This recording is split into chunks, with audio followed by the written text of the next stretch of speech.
Oi, eu sou a Nath Alarcon e hoje eu vou conversar com a doutora Juliana, que é uma especialista em mulheres. O que ela faz? Ela é cirurgia plástica e hoje a gente vai contar para vocês o que pode ser feito depois que você tem um neném. Ou seja, depois que o seu bebê nasceu e você quer dar aquela recalchutada no corpo.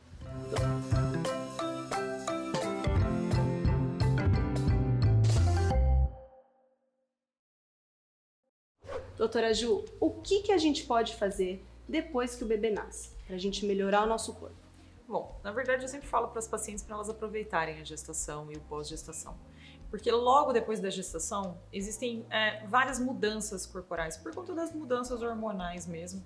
Então eu gostaria que a paciente tivesse um peso adequado, não tivesse saída de leite mais pela mama, o rosto também muda pela perda de peso. Então logo depois da gestação o mais importante é focar na perda de peso, focar na criança, aproveitar um pouco mais daquela gestação, e aí quando tudo entra no eixo, a gente está preparado para operar. Tá, e o que a gente pode fazer em termos de cirurgias plásticas para melhorar a nossa autoestima? Na verdade, com a gestação tem aquele ganho do peso, o pós-gestação e com a amamentação tem a perda do peso. Essa oscilação é que traz a flacidez, né, pós-gestação. Então, na mama, a gente tem pacientes, não é uma obrigação, mas na mama geralmente vem a flacidez depois dessa oscilação de peso e oscilação hormonal. Então pode ter a subida da mama, que é a mastopexia, apenas mastopexia ou mastopexia com prótese.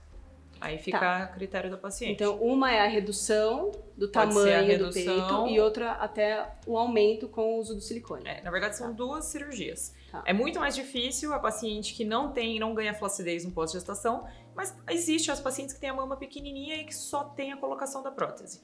Ou o reposicionamento da mama, que a gente chama de mastopexia. Tem aquelas reduções grandes, volumosas, que também acontece, mas geralmente é uma mastopexia, que na verdade é só o reposicionamento da mama para a posição ideal. Isso pode ser feito sem a prótese ou com a prótese. Tá.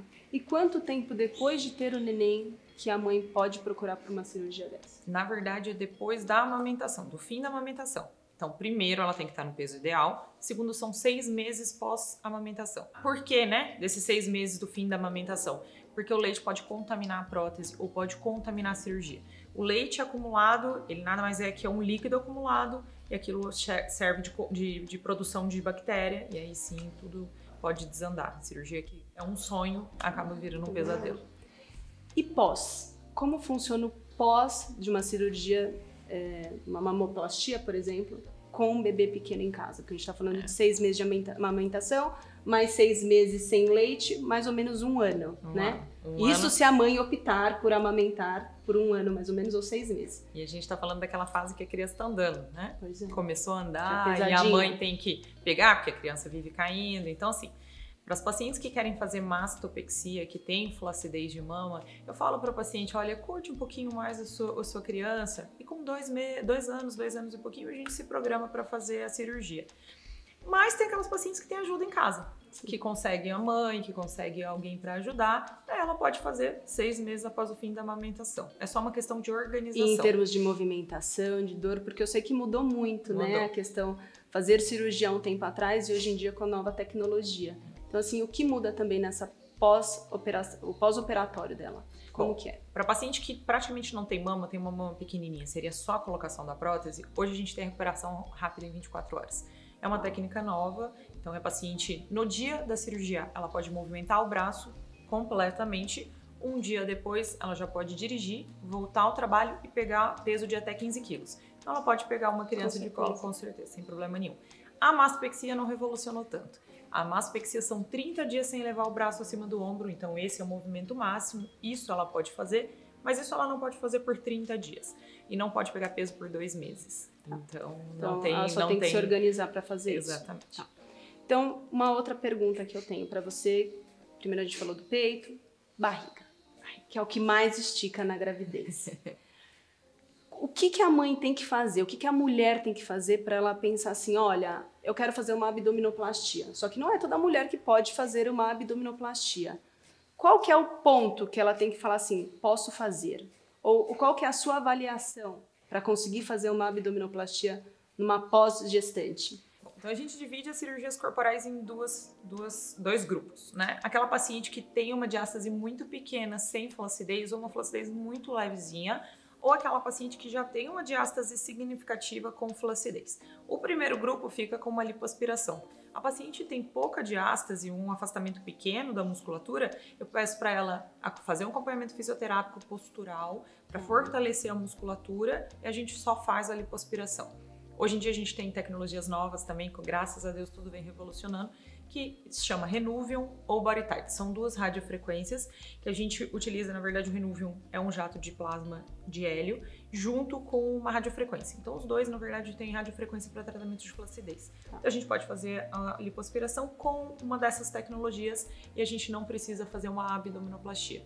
Isso só serve para flacidez leve. Tá. Para paciente aquela que tem sobra de pele, não. Não, aquela paciente que já tem uma indicação clássica com flacidez, sobra de pele, ela tem que fazer uma lipoabdominoplastia. Então a gente faz uma lipoaspiração em lugares específicos e faz a correção da diástase junto com a retirada de pele, que é a abdominoplastia. Tá. A abdominoplastia ela é um pouco mais agressiva, né? Isso, exatamente por essas abordagens, tá. né? E em termos de recuperação, como eu gosto sempre de imaginar o cenário da mãe com uma criança pequena em casa. Como que é essa recuperação para essa mãe? Bom, a abdominoplastia ela precisa se programar para 2 meses para voltar a todas as atividades. De 7 a 15 dias ela tá apta a voltar ao trabalho, a coisas não, de grandes movimentos, tá? Então, assim, grandes esforços, peso, isso nem pensar. Tá. Mas se ela trabalha de casa, ela trabalha no computador... Agachar, pegar a criança, não. Não, isso 2 meses, tá? Qualquer movimento de aumento de pressão dentro da barriga, isso pode romper todos os pontos da diástase que a gente corrigiu e pode voltar tudo o que era antes. Então, peso e sol só depois de 2 meses. Tá? Atividade física eu libero uma caminhada leve com 1 mês, mas vou voltar ao trabalho de 7 a 15 dias. Tá. Então, assim, num resuminho, né? Para vocês entenderem melhor. Se a gente falar de peito... A mama, que só prótese, 24 horas ela tá apta ou seja, isso não é um problema. Isso não é um problema, hoje em dia não é um problema. Abdominoplastia, a mãe teria que se organizar um pouco. E a mastopexia também. Não. A lipoescultura, com 3, 4 dias, ela tá apta a voltar. Eu tenho várias pacientes recentes que falam, Juliana, quando eu fiz há 10 anos atrás a minha lipoaspiração, eu ficava incapacitada. Eu fiquei lá 2 semanas em casa sentindo dor. Dessa vez foram 2, 3 dias um pouquinho mais de desconforto, mas nada parecido com o que era. E eu 4, 5 dias já volto ao meu trabalho. Então é isso. A paciente tá então, assim, super apta. Gente, a gente tem luz no fim do túnel. Então, se você está se sentindo muito com a autoestima baixa, o seu corpo não é mais o mesmo, ele realmente muda muito depois que você tem um filho, mas temos outras opções. E a tecnologia está aí para mostrar para a gente. Queria agradecer muito, doutora Juliana, por compartilhar todas essas informações com a gente. Eu tenho certeza que é muito importante para a gente saber o que pode ser feito e como, né? Já que a gente tem que se organizar para cuidar também dos nossos filhos. Muito obrigada. Obrigada.